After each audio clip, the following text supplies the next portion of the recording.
আপনারা হয়তো অনেকেই জানেন না, বাংলাদেশের সমস্ত শিরক বেদাত কুফরের পিছনে যারা সবচাইতে বড় দায়ী এরা হচ্ছে এই সনাতনী সুন্নি, এই নমরুদের ছেলেরা, যারা এশকে রসুলের ভুয়া স্লোগানে আল্লাহর দিনকে বিকৃত করে চলতেছে।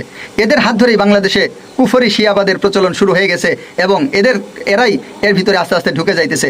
এরাই আল্লাহর গজবের মধ্যে পড়ে যাইতেছে। দুনিয়া এবং আখিরাতে এরাই ধ্বংসশীলদের অন্তর্ভুক্ত হবে।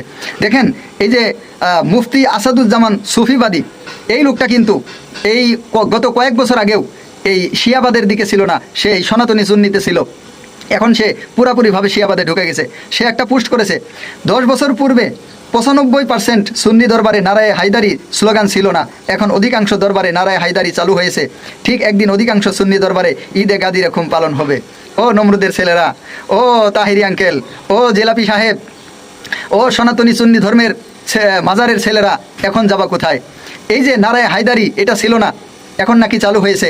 তারপরে ঈদে গাদিরও এটার আওয়াজ আমরা শুনতেছি। এই কথা আমি বলেছি যে এই নমরুদের সন্তানরাই হচ্ছে এর জন্য সবচাইতে বড় দায়ী।